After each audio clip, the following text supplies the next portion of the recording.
दोस्तों अगर क्रिएटिविटी की बात करी जाए, जितनी छूट राइटर्स को कार्टून और एनिमेटेड मूवीज में मिलती है उतनी छूट उन्हें किसी और फॉर्मेट में नहीं मिल सकती। आप बस कोई भी धांसू सीन को इमेजिन कीजिए, आज की टेक्नोलॉजी उसका एनिमेटेड वर्जन बना करके आपके सामने रख देगी।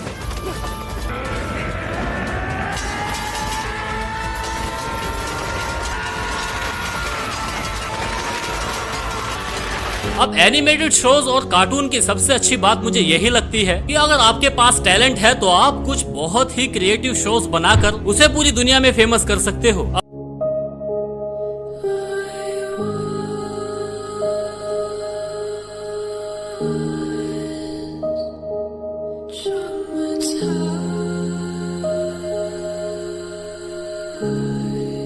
अब किड वर्सेस कैट एक ऐसे ही कार्टून का सबूत है। अच्छा, आगे बढ़ने से पहले आप मेरे एक सवाल का जवाब दीजिए। बचपन में आपने जितने भी सभी कार्टून्स को देखा था, क्या उसमें कभी साइंस फिक्शन का इस्तेमाल हुआ था? For example Mister Bean, the animated series, Shinchan, Doraemon and Hagemaru. जितने भी फनी कार्टून्स मुझे याद है उनमें केवल एक सिंपल सी ही स्टोरी को फॉलो किया जाता था और उसी के बीच में कैरेक्टर्स कुछ न कुछ किया करते थे, हमें हंसाया करते थे और हमारे अंदर इमोशंस को जगाया करते थे। लेकिन kid versus cat funny cartoon के जोड़ना में एक डायमंड की तरह था। इसमें साइंस फिक्शन के यूनिक कॉन्सेप्ट को इस्तेमाल करके शो को न केवल ज्यादा एक्साइटेड बना दिया था बल्कि इसको बहुत ज्यादा फनी भी बना दिया था रहा करती थी। देखो, अगर आप इस कार्टून के मेरी तरह इतने बड़े फैन नहीं है, फिर भी आपने इसको डिज्नी XD पर एक न एक बार तो जरूर देखा ही होगा। अब वर्ल्ड वाइड इतना ज्यादा फेमस होने के बाद भी केवल इसको 2 सीजन के बाद ही कैंसिल कर दिया गया था, लेकिन बंद होने से पहले इसने एक बार तो अपनी ऑडियंस का दिल जीत ही लिया था अपनी साइंस फिक्शन कम फनी स्टोरी को पूरा करके। दोस्तों, आज हम देखेंगे कि आखिर क्यों इस शो को कैंसिल कर दिया गया था और इसके आखिरी एपिसोड में क्या हुआ था। वेल, जैसे कि मैंने आपको बताया कि किड वर्सेस कैट बेसिकली एक फनी कार्टून है, लेकिन तब भी इस कार्टून में एक ही स्टोरी लाइन को फॉलो किया जाता है जो इसे और भी ज्यादा अट्रैक्टिव बना देती है। सबसे पहले एपिसोड में हमारे कार्टून का मेन कैरेक्टर कूप अपने पिता और बहन मिली के साथ कैच बॉल खेल रहे होते हैं। अब बॉल अचानक से झाड़ियों में चली जाती है। अब वहीं पर उसे एक बिना बालों वाला बिल्ला मिलता है। ओह, मेरा जूता! इसके लिए शुक्रिया मिली। ओह, तो तुम वहाँ हो।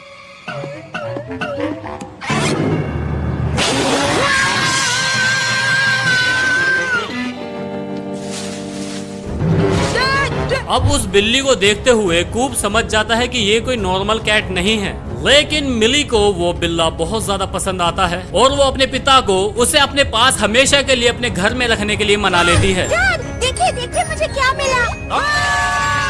है ना ये दुनिया का सबसे प्यारा कैट। एक मिनट, क्या ये बिल्ला है? ओह, क्या मैं इसे रख लूं डैडी? ओह प्लीज, क्या मैं बोले ना प्लीज। हाँ डैडी।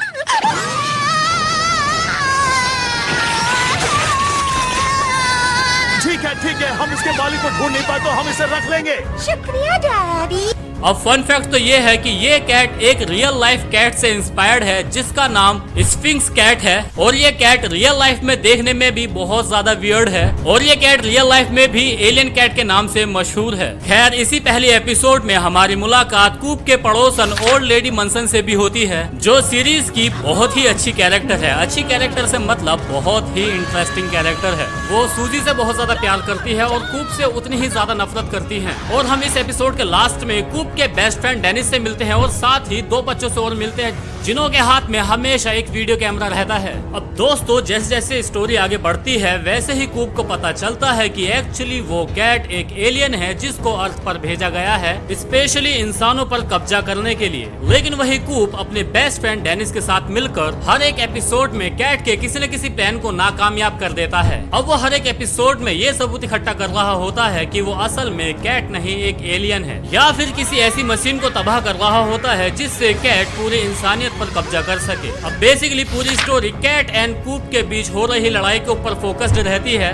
नाउ अब अगर इतनी सिंपल स्टोरी को किसी ने इंटरेस्टिंग बनाया है तो वो है इसके बाकी के कैरेक्टर्स। अब देखो, मिली को कोई आइडिया ही नहीं होता कि उसकी बिल्ली एक एलियन है, इसीलिए वो हर दिन उसके साथ ऐसे पेश आती है जैसे कि कोई छोटी बच्ची अपने पेट्स के साथ पेश आएगी। वही कैट सूजी से बचकर अपने नए प्लान पे काम करने के लिए निकल जाता है। वहीं बस एक छोटा बच्चा यानी कि कूप उसे रोकने के लिए सामने खड़ा हो जाता है और हर बार कैट को उसके प्लान में नाकामयाब बना देता है। अब ओल्ड लेडी मनसन एक बहुत ज्यादा इंटरेस्टिंग और स्कैरी कैरेक्टर है। अब मुझे एक एपिसोड बहुत अच्छी तरीके से याद है जिसमें कूप, टेनिस और उसके फादर का हेलीकॉप्टर ओल्ड लेडी मनसन के गार्डन में चला जाता है। अब ओल्ड लेडी मनसन के गार्डन में जो भी बच्चों का खिलौना चला जाता था वो उनको कभी वापस नहीं मिलता था। मनसन उन्हें अपने एक हाईटेक शेड में लॉक करके रखती थी। अब ऐसे ही कई साल पहले कूप के पिता का भी एरोप्लेन मनसन ने ले लिया था। इसके बाद कूप और टेनिस डिसाइड करते हैं कि वो रात को जाकर के मनसन का शेड खोल देंगे और सारे खिलौने वापस ले आएंगे।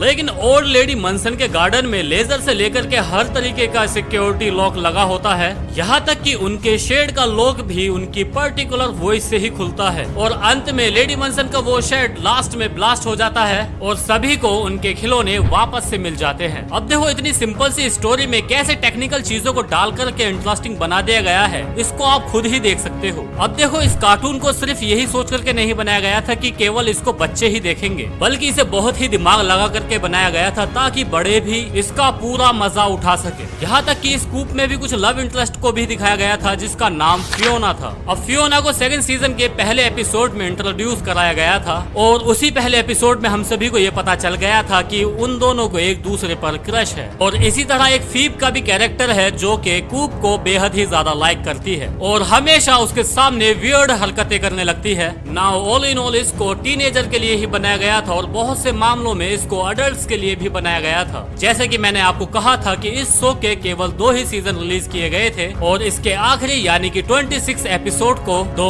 11-11 मिनट के सेगमेंट्स में पार्टनर बनाया गया था और इसका नाम था the cat went back part 1 and part 2। इस एपिसोड की शुरुआत में बिल्कुल हमेशा की तरह कूप और टेनिस कैट से लड़ते हुए दिखाए जाते हैं और उसके नए प्लान को रोकने की कोशिश कर रह जाता है और फिर कैट के कमांडर का कॉल आता है और उससे कहा जाता है कि तुमसे ये काम नहीं होगा और तुम दोबारा से प्लेनेट पर लौट आओ। अब बदकिस्मती से जिन रोबो कैट्स को कैट को लेने के लिए भेजा जाता है वो कूप, मिली, डेनिस, फियोना और हार्ली को भी साथ ले जाते हैं। अब जरूर आपने हर एक एपिसोड में ये तो नोटिस किया ही होगा कि कैसे कैट मिली से हर एपिसोड में अटैच होने लगती है और कई बार तो वो मिली को बचाती भी है और इसीलिए लास्ट एपिसोड में कैट उन सभी को अपने प्लेनेट से निकलने में मदद कर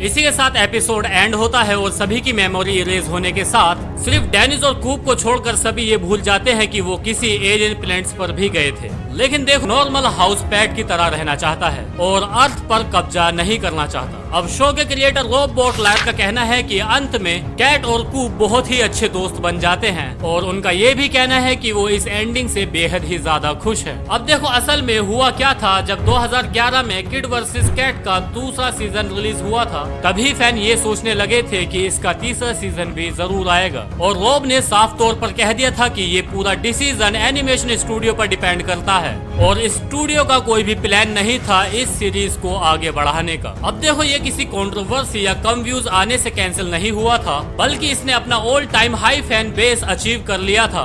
आज भी आप किड वर्सेस कैट के एपिसोड को YouTube पर फ्री में देख सकते हो और शायद हो सकता है कि आज भी ये किसी न किसी चैनल पर आता ही हो। क्या आप आज भी किड वर्सेस कैट के एपिसोड को देखते हो या पहले कभी देखा था, हमें कमेंट बॉक्स में जरूर बताना। तो दोस्तों बस यही थी इस ब्यूटीफुल कार्टून की स्टोरी। अगली स्टोरी आप किस कार्टून पे चाहते हैं आप हमें कमेंट बॉक्स में जरूर बताना और इस वीडियो को लाइक करना, चैनल को सब्सक्राइब करना और अपने फ्रेंड एंड फैमिली के साथ इस वीडियो को शेयर करना ना भूलना। तो चलिए इसी के साथ मैं आपसे लेता हूँ अलविदा। अब आपसे मिलते हैं अपनी अगली वीडियो में, तब तक के लिए आप अपना ख्याल रखें।